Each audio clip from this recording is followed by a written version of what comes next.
Colorado Public News sat down with members of the House of Representatives from Colorado to determine how they're voting on repeal of the health care bill and what provisions are causing them to vote yes or no. I'm going to be voting for the repeal of the health care reform proposal that was recently passed last year by the Congress and signed by the President.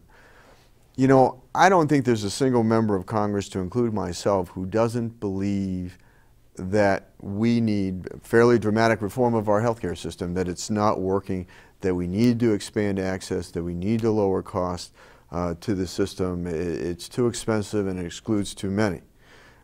With that said, though, I don't think we're going on the right path.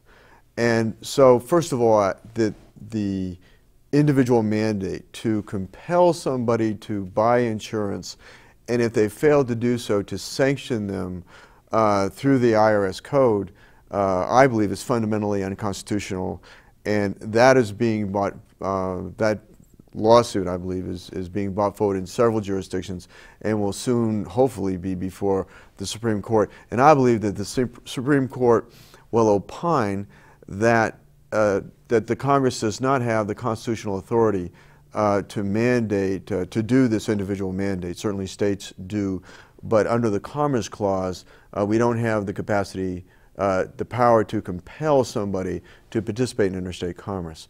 I think that the second issue is my concern about Medicare insolvency, and that stripping $500 billion out of the Medicare system, probably half out of the Medicare Advantage program for seniors under Medicare, and then probably about half of that from savings derived from waste, fraud, and abuse. However, if that waste, fraud, and abuse doesn't materialize, the cuts still have to go forward. And so my concern is destabilizing a system that is already clearly has solvency issues and is headed for bankruptcy. And so I don't think any money ought to be pulled out of the Medicare system to fund a new entitlement. So we're taking money out of an entitlement that has problems and pulling that out and creating a new entitlement. And I don't think that's right. I think the third issue is its impact on small business. I think this is quite frankly going to be a job killer. That when you're, I mean, for instance, the 1099 requirement, any business that does over $600 or more of business with any entity has to report that to the IRS. I think that's an extraordinary burden on small business, increasing its cost, hurting its ability to expand jobs in this country. But let me tell you what some of the things I'm for, and what the direction that I think we ought to go.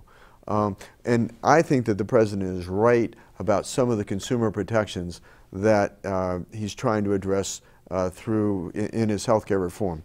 I think pre-existing conditions and portability are things that we have to address. The Obamacare does talk about the need for and support of high-risk insurance pools. I think that's important.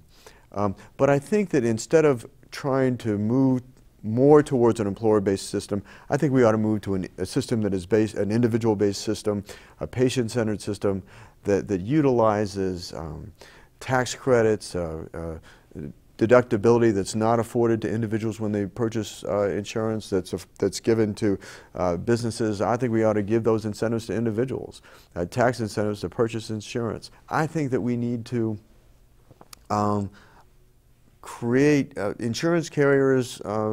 It's a highly regulated industry, and we need to reform the framework of that regulation to incentivize competition and to on a national basis where people can buy across state lines. Small businesses can band together and enjoy the same discounts as large businesses. And lastly, I think we need to do medical malpractice reform. The healthcare reform that was passed does pilot programs on medical malpractice reform, but funds grants for pilot programs for states. But some of those are, I mean, a state can simply say, I'm going to do something on patient safety and not tort reform and receive that grant money. I think we need to do substantive medical malpractice reform to bring down the cost of defensive medicine in this country, which in talking to physicians in my congressional district is pretty high. So I think that there's a lot of things we can do to expand access and to make it affordable, but without driving the deficit, without creating new taxes, and without stripping hundreds of billions of dollars out of the Medicare system.